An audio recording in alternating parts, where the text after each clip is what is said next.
கர்த்தருடைய கரம். என்னது? கர்த்தருடைய கரம். கர்த்தருடைய கரம் எப்படிப்பட்டதா? அதில் ஒரு 5 டாப்பிக்கை நம்ம பார்க்க போகிறோம். முதலாவது, கர்த்தருடைய கரம் உருவாக்கும் கரம், கிரியேட்டிங் ஹேண்ட், உருவாக்கும் கரம். எடுத்தவர்கள் வாசிப்போம். சங்கீதம் 119:73. உம்முடைய கரங்கள் என்னை உண்டாக்கி என்னை உருவாக்கிற்று, உம்முடைய கற்பனைகளை கற்றுக்கொள்ள என்னை உணர்வுள்ளவனாக்கும். ஹல்லேலூயா, ஹல்லேலூயா. கர்த்தருடைய கரம் எப்படியா? அவருடைய கரம் நம்மளை என்ன பண்ணுச்சு? நம்மளை உருவாக்குச்சு. இப்போது ஒரு குயவன் ஒரு மண்பானையை செய்கிறான்னா அவன் எப்படி அதை செய்கிறான்? அதை அந்த களிமண்ணை எடுத்து அதை நல்லா என்ன பண்ணுறான்? ஒரு பக்குவத்துக்கு வர வரைக்கும் என்ன பண்ணான்? தன் காலால் போட்டு அதை மிதித்து தான் என்ன பண்ணுவான்? ஒரு பானை எப்படி வரணுமோ அதுக்கான அந்த பக்குவத்தை அவன் என்ன பண்ணான்? உருவாக்கி என்ன பண்ணுறான்? அந்த மண்பானையை அவன் செய்கிறான். அதே போல தான் கர்த்தரும் என்ன பண்ணுறாரா?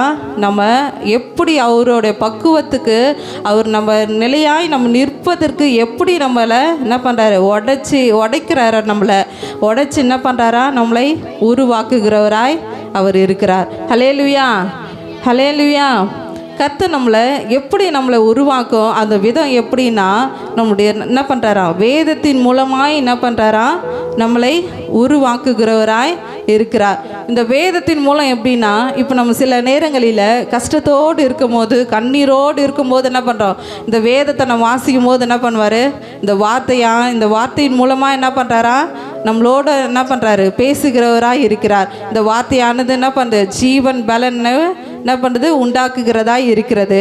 அதன் மூலமாக நம்ம சரியான பாதையில் நடக்கவும் நல்ல வாழ்க்கையை வாழவும் என்ன பண்ணுது? இந்த வார்த்தையானது நம்மளுக்கு பிரயோஜனமுள்ளதாக இருக்கிறது. அடுத்தது எதன் மூலமாய் நம்மளை உருவாக்குவாருன்னா, சோதனையின் மூலமாக என்ன பண்ணுறாரா? நம்மளை உருவாக்குகிறவராக இருக்கிறார். இப்போ சோதனைனா, இப்போ நம்ம அநேகர் பிரச்சனைன்னு வரும்போது என்ன பண்ண மாட்டாங்க? அநேகரை ஜெபம் பண்ணுறதே மறந்துடுவாங்க, பைபிள் படிக்கிறதே என்ன பண்ணுவாங்க? விட்டுருவாங்க. ஆனால் அந்த நேரத்துலையும் என்ன பண்ணோம்? கர்த்தரை நோக்கி நாம் பார்க்கும்போது என்ன பண்ணுறாரா? அவர் நம்மளை நேசிக்கிறவராக இருக்கிறார். அதற்கு என்ன பண்ணுறாரு? பதில் கொடுத்து ஆறுதல் தருகிறவராயும் இருக்கிறார். அந்த பிரச்சனையிலிருந்து நம்மளை என்ன பண்ணுறாரா? மீண்டு வலிமை பெறவும் நம்மளை என்ன பண்ணுறாரா? உண்டாக்குகிறவராய் அவர் இருக்கிறார். அடுத்தது, மற்றவர்களின் அனுபவத்தின் மூலமாக என்ன பண்ணுறாரா? நம்மளை உருவாக்குகிறவராக இருக்கிறார். மற்றவரின் அனுபவம்னா எப்படின்னா, இப்போ நம்மளை விட என்ன பண்ண ஒரு முதியோர் வயசானவங்க சொல்லும் போது என்ன பண்ணால் அவங்க நல்ல ஆலோசனையை கொடுத்தா என்ன பண்ணோம்? அதை நம்ம ஏற்றுக்கொள்ளணும். அவங்க கொடுக்குற அட்வைஸை என்ன பண்ணணும்? நம்ம கேட்கிறவனா இருக்கணும். இப்போது ஒரு சிலர் இவங்க என்ன சொல்கிறது நம்ம என்ன கேட்குறது அப்படின்னு இருப்பாங்க. ஆனால் அப்படி இல்லாமல் அவங்க நல்ல காரியங்களை நம்மளுக்கு சொல்கிறாங்களா, இதை இப்படி செய்ய அப்படி செய்யின்னு சொல்கிறாங்களா, அந்த காரியங்கள் என்ன பண்ணணும்? நம்ம கேட்டு அதன்படி நடக்கும்போது தான் கர்த்தர் என்ன பண்ணுறாரா? ஒரு ஞானத்தை நம்மளுக்கு தருகிறவராக இருக்கிறார். கர்த்தர் 3 விதத்தில் நம்மளை என்ன பண்ணுறாரா? உருவாக்குகிறார். வேதத்தின் மூலமாய், சோதனையின் மூலமாய், மற்றவர்களின் அனுபவங்களின் மூலமாய் என்ன பண்ணுறாரா? நம்மளை உருவாக்குகிறவராக இருக்கிறார். இப்போது இந்த தாயின் கர்ப்பத்தில் கூட ஒரு குழந்தை எப்படி உருவாகுதோ, பிறந்த 3 மாதத்துலேருந்து என்ன பண்ணுதான்? கொஞ்சம் கொஞ்சமாக ஹார்ட் பீட் கேட்கும். 5 மாதத்தில் அதோட முகம் உருவங்கள் எல்லாம் என்ன பண்ணும்? தெரியும். அதுபோல் அது எப்படி நம்மளை உருவாக்குகிறாரோ அது போல தான் கர்த்தரும் அவருடைய சமூகத்தில் நம்ம என்ன பண்ணோம்? அவருடைய கரத்தில் நம்ம என்ன பண்ணுமா? நிலைத்திருக்கும் போது அவர் நம்மளை எப்படி நம்மளை உருவாக்க வேண்டும் என்று நினைக்கிறாரோ அதன்படி நம்மளை என்ன பண்ணுவார்? உருவாக்குவார். ஹல்லேலூயா, ஹல்லேலூயா. ஃபஸ்ட்டு உருவாக்கும் கரம். அடுத்தது உயர்த்தும் கரம், லிஃப்டிங் ஹேண்ட். 1 பேதுரு 5:6. ஆகையால் ஏற்ற காலத்திலே தேவன் உங்களை உயர்த்தும்படிக்கு அவருடைய பலத்த கைக்குள் அடங்கி இருங்கள். ஹல்லேலூயா, ஹல்லேலூயா. என்ன பண்ணுமா? அவருடைய பலத்த கைக்குள்ளே நம்ம அடக்கி இருக்கும்போது தான் நம்மளுக்கு என்ன பண்ணுதான்? உயர்வை தருகிறார். நம்மளுக்கு என்று ஒரு காலத்தை அவர் என்ன பண்ணியிருப்பார்? வைத்திருப்பார். நிச்சயம் நம்மளுடைய வாழ்க்கையில் நம்ம எப்படி உயர வேண்டும் என்பதற்கான ஒரு நேரத்தையும் அந்த நோக்கத்தையும் என்ன பண்ணியிருப்பார்? அவர் வைத்திருப்பார். அந்த நேரம் வர வரைக்கும் என்ன பண்ணோம்? அவருடைய பலத்த கைக்குள்ளே நம்ம அடங்கி இருக்கிறவர்களாக இருக்கணும். இது யோபுக்கு பற்றி கூட நம்ம வேதத்தில் பார்க்கும்போது யோபு 5:10 கர்த்தருக்கு முன்பாக தாழ்த்துகிறவர்களை உயரத்தில் வைத்து துக்கிக்கிறவர்களை ரட்சித்து உயர்த்துகிறார். யோபுக்கு கூட அநேக பிரச்சனைகள், அவனுக்கு இருந்த அந்த எல்லா பிரச்சனையிலும் என்ன பண்ணான், அவனுக்கு இருந்த பிள்ளைகள், ஆடு மாடுகள், ஒட்டகம் எல்லாவற்றையும் இழந்த சூழ்நிலையிலும் என்ன பண்ணான், கர்த்தரை மாத்திரம் பற்றி கொண்டு அவரை விடாமல் அவரை பற்றி கொண்டு இருந்ததுனால என்ன பண்ணாராம், இரட்டத்தனையான ஆசீர்வாதத்தை என்ன பண்ணான், அவன் பெற்றுக்கொண்டான். அதே போல தான் நாமும் நம்மளை உயர்த்தும் வரைக்கும் என்ன பண்ணணும், கர்த்தருடைய கரத்தில் நம்ம அடங்கி இருக்கணும். அடுத்தது இந்த யாக்கோபு 4:10 கூட நம்ம வாசிக்கிறோம், தாழ்மை உள்ளவர்களுக்கு என்ன பண்ணுறாரா, கிருபை அளிக்கிறார். ஹல்லேலூயா, ஹல்லேலூயா.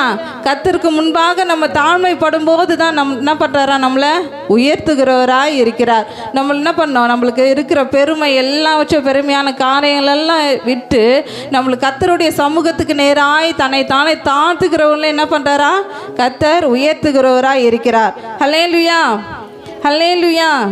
இப்போது அநேகர் இப்போது ஒரு எக்ஸாம் எழுதுறாங்கன்னு வச்சுக்கேன், ஒரு பிள்ளைகள் எக்ஸாம் எழுதுறாங்க, இப்போ 10th எக்ஸாம் எழுதுறாங்க. அதில் ஒரு தடவை என்ன பண்ணுறாங்க, ஃபெயில் ஆகிட்டாங்கன்னா அதோடு என்ன பண்ண மாட்டாங்க, விட மாட்டாங்க. என்ன பண்ணால் அதை மேலும் இன்னும் எப்படி நம்ம படிக்கணும், எப்படி படித்தா நம்ம பாஸ் ஆகுவோம் அப்படின்னு என்ன பண்ணுறாங்க, இன்னும் கொஞ்சம் எக்ஸ்ட்ரா கேர் எடுத்து என்ன பண்ணுவாங்க, படிக்கும்போது தான் என்ன கிடைக்குது, அவங்களுக்கு வெற்றி கிடைக்குது. அதுபோல தான் நாமளும் எந்த சூழ்நிலையிலும் என்ன பண்ணணும், கர்த்தரை விட்டு நம்ம விலகாமல் அவரை நம்ம என்ன பண்ணியிருக்கணும், பற்றி கொண்டு இருக்கும்போது அவரிடத்து நம்ம தாழ்மையாக இருக்கும்போது என்ன பண்ணுறாரா, கர்த்தர் நம்மளை உயர்த்துகிறவராக இருக்கிறார். ஹல்லேலூயா, ஹல்லேலூயா. அடுத்ததாய் தாங்கும் கரம், மூன்றாவதாக தாங்கும் கரம், சஸ்டெய்னிங் ஹேண்ட். சங்கீதம் 37:24.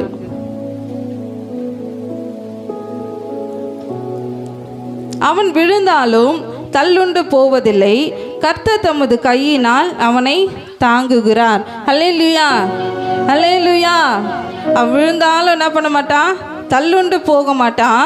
ஏன்னா கர்த்தர் அவனை என்ன பண்ணுறாரா, தாங்குகிறவராக இருக்கிறார். ஹல்லேலூயா. இதுதான் நம்ம வேதத்தில் கூட இன்னொரு வசனம் வாசிக்கிறோம், நீதிமொழிகள் 24:16 கூட வாசிக்கிறோம், நீதிமான் 7 தரம் விழுந்தாலும் திரும்பவும் எழுந்திருப்பான், துன்மார்க்கரோ தீங்கில் இடருண்டு கிடப்பார்கள். நீதிமான்கள் என்ன பண்ண, 7 தரம் விழுந்தாலும் என்ன பண்ணுவான், திரும்பவும் எழுந்திருப்பான். இப்போ அநேகர் இந்த சிறு பிள்ளைகள் சைக்கிள் கற்றுக்கும் போது அவங்க ஃபஸ்ட்டு சைக்கிள் ஓட்டணும் அப்படின்னு நினைக்கும் போது என்ன பண்ணுவாங்க, அவங்களோட பெற்றோர்கள் அந்த சைக்கிள் என்ன பண்ணுவாங்க, பின்னாடி பிடிச்சிட்டே என்ன பண்ணுவாங்க, அவங்களுக்கு ஓட்ட கற்றுக் கொடுப்பாங்க.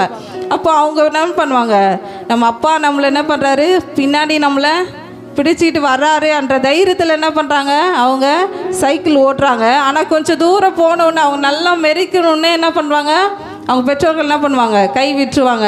ஆனால் அவங்க என்ன நினச்சிட்டு இருப்பாங்கன்னா, நம்மளை என்ன பண்ணுறாங்க, பின்னாடி நம்மளை பிடிச்சிட்டு வராங்க அப்படின்னு அவங்க நினச்சி தான் என்ன பண்ணுறாங்க, நல்லா சைக்கிள் ஓட்ட கற்றுப்பாங்க.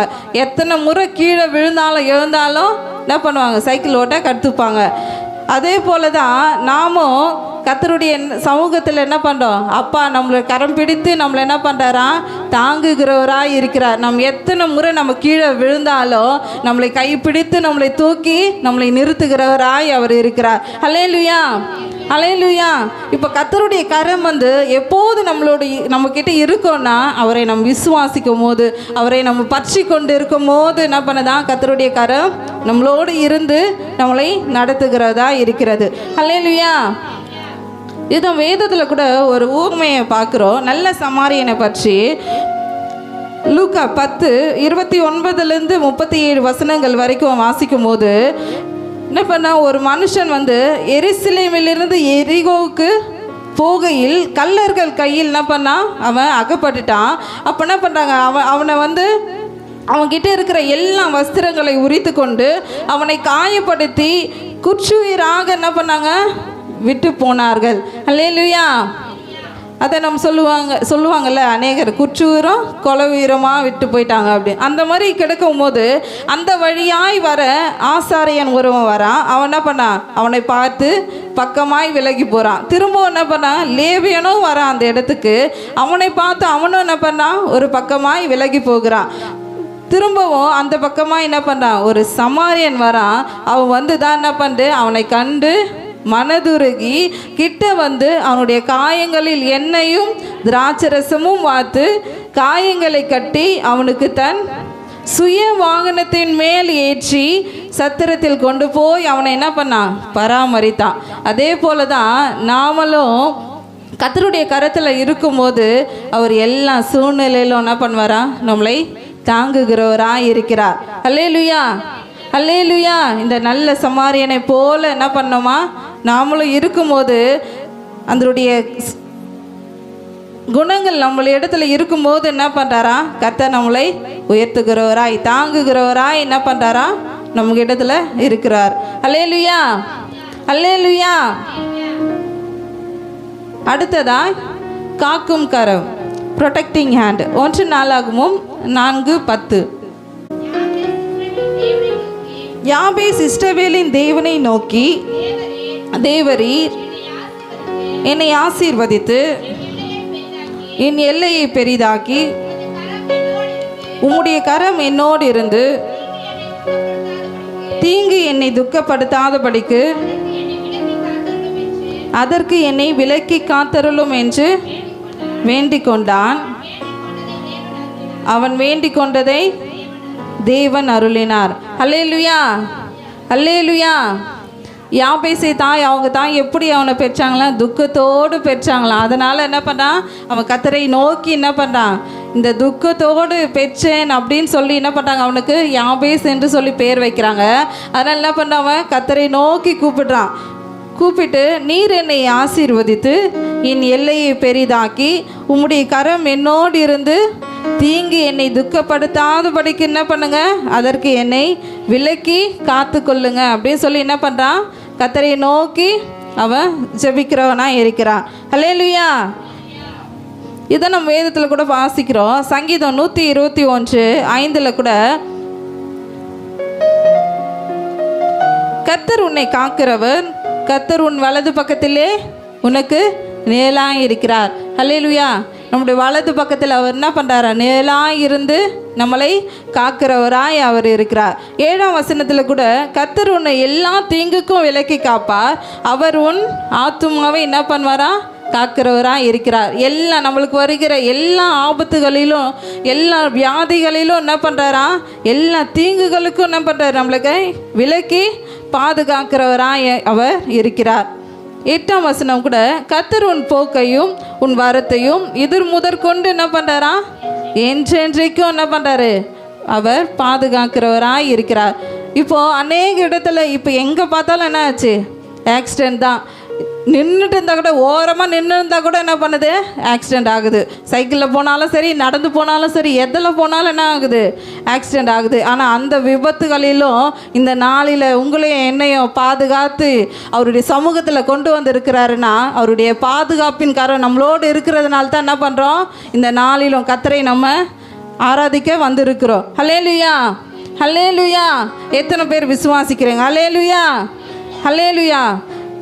இங்கே வந்திருக்கிற ஒவ்வொருவருக்கும் கர்த்தருடைய பாதுகாப்பு, உன்னுடைய போகையில் வருகையில் என்ன பண்ணுறாரா, அவர் பாதுகாக்கிறவராக இருக்கிறார். அதை வேதம் சொல்லுகிறது, என் சமூகம் உமக்கு முன்பாக என்ன பண்ணுது, செல்லும் அப்படின்னு சொல்லியிருக்காரு. அதுபோல தான் இந்த நாளில் இந்த வார்த்தையை கேட்கிற ஒவ்வொருவருக்கும் கர்த்தர் என்ன பண்ணுறாரு, ஒரு நல்ல பாதுகாப்பின் கரத்தை என்ன பண்ணுறாரா, அவர்கள் மேலே வைக்கிறவராக இருக்கிறார். அல்லேலூயா, அல்லேலூயா. அடுத்ததாய் 5ஆவதாய் அடிக்கும் கரம். கர்த்தர் நம்மளை என்ன பண்ணுறாரு, ஒரு சில நேரங்களில் என்ன பண்ணுறாரா, கடிந்து அடிக்கிறவராயும் இருக்கிறார். எடுத்தவர்கள் வாசிப்போம். சங்கீதம் 39:10. என்னிலிருந்து உம்முடைய வாதையை எடுத்து போடும், உமது கரத்தின் அடிகளால் நான் சோர்ந்து போனேன். அல்லேலூயா, அல்லேலூயா. அவருடைய கரத்தின் அடிகளால் என்ன பண்ணாரா, சோர்ந்து போனேன் அப்படின்னு சொல்லி தாவீதுக்காரன் சொல்கிறான். ஏசாயா 19:22 கூட, கர்த்தர் எகிப்தியரை வாதையினால் அடிப்பார், அடித்து குணமாக்குவார், அவர்கள் கர்த்தரிடத்தில் மனம் திரும்புவார்கள், அப்பொழுது அவர்கள் விண்ணப்பத்தை கேட்டு அவர்களை குணமாக்குவார். அல்லேலூயா, அல்லேலூயா. இப்போது நம்ம அநேக நேரத்தில் என்ன பண்ணுறோம், கர்த்தரை விட்டு நம்ம தூரம் போயிருக்கிறோம். அவர் கீழ்ப்படியாமல் நம்ம தூரம் போயிருக்கும் போது கர்த்தர் என்ன பண்ணுவார், அந்த நேரத்தில் என்ன பண்ணுவாரா, நம்ம அதை உணரும்படியாக என்ன பண்ணுவார், நம்மளை என்ன பண்ணுவார், அவர் அடிக்கிறவராக இருக்கிறார். எகிப்தியர் என்ன பண்ணார், வாதையினால் என்ன பண்ணாரா, அடித்து என்ன பண்ணார், மறுபடியும் அந்த வாதையிலே அவங்க அப்படியே இருக்கட்டும்னு விடல, என்ன பண்ணாரா, குணமாக்கிட்டு அப்போது தான் அவங்க மனம் திரும்பும் போது என்ன பண்ணார், அவங்க ஜெபிக்கும் போது அவங்களுடைய விண்ணப்பத்தை என்ன பண்ணார், அவர் கேட்கிறவராக இருக்கிறார். ஹல்லேலூயா. எபிரேயர் 12:6 கூட எடுத்து வாசிங்க. கர்த்தர் எவனிடத்தில் அன்பு கூறுகிறாரோ அவனை அவர் சிட்சித்து தாம் சேர்த்து கொள்ளுகிற எந்த மகனையும் தண்டிக்கிறார் என்று பிள்ளைகளுக்கு சொல்லுகிறது போல உங்களுக்கும் சொல்லியிருக்கிற புத்திமதியை மறந்தீர்கள். நீங்கள் சிற்றி சகித்தீர்களானால் தேவன் உங்களை புத்திரராக எண்ணி நடத்துகிறார். தகப்பன் சிற்றியாத புத்திரர் உண்டோ? ஹல்லேலூயா, ஹல்லேலூயா. தேவன் நம்மளை என்ன பண்ணுறாரா, சிட்சித்து கண்டித்து நடத்துகிறவராய் அவர் இருக்கிறார். கர்த்தர் எவனிடத்தில் அன்பு கூறுகிறாரோ அவனை என்ன பண்ணுறாரா, கண்டித்து சிட்சித்து நடத்துகிறவராய் இருக்கிறார். அந்த சிட்சியை நாம் சகிக்கும் போது தான் என்ன பண்ணுறாரா, அவருடைய புத்திரராக எண்ணி நம்மளை என்ன பண்ணுறாரா, நடத்துகிறவராய் இருக்கிறார்.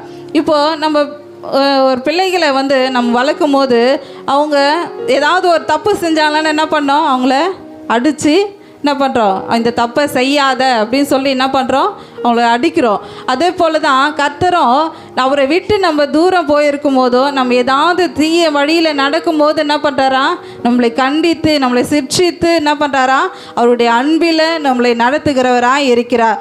இது நீதிமொழிகள் 13:24 கூட வாசிக்கிறோம். பிரம்பை கையாடாதவன் தன் மகனை பகைக்கிறான், அவன் மேல் அன்பாய் இருக்கிறவனோ அவனை ஏற்கனவே என்ன பண்ணுறான், தண்டிக்கிறவனாக இருக்கிறான். நம்ம என்ன ஒரு பழமொழி கூட சொல்லுவாங்க, 5ல் வளையாதது 50லையும் என்ன பண்ணாது, வளையாது. அதனால் என்ன பண்ணோம், எந்த சூழ்நிலையிலும் பிள்ளைகள் என்ன பண்ணுமா, நம்ம எது தப்பு சரின்னு நன்மை தீமை எது என்று சொல்லி அவங்களுக்கு என்ன பண்ணோம், சொல்லி கொடுத்து வளர்க்குறவர்களாக இருக்கிறோம். பெற்றோர்கள், இந்த உலகத்தில் இருக்க பெற்றோர்கள் ஒவ்வொருவரும் என்ன பண்ணோம், பிள்ளைகளை அப்படி தான் நம்ம வளர்க்குறோம். அதே போல் தான் கர்த்தரும் என்ன பண்ணுறாரா, நன்மை எது தீமை எது என்று நம்ம அறிந்து கொள்ளதான ஞானத்தையோ அறிவையும் நம்மளுக்கு கொடுத்து என்ன பண்ணுறாரு, அவருடைய அன்பில் நம்மளை நடத்துகிறவராக இருக்கிறார். ஹல்லேலூயா, ஹல்லேலூயா. 5 காரியங்களை நம்ம பார்த்தோம். முதலாவது உருவாக்கும் கரம், உயர்த்தும் கரம், தாங்கும் கரம், காக்கும் கரம், அடிக்கும் கரம். ஹல்லேலூயா, ஹல்லேலூயா.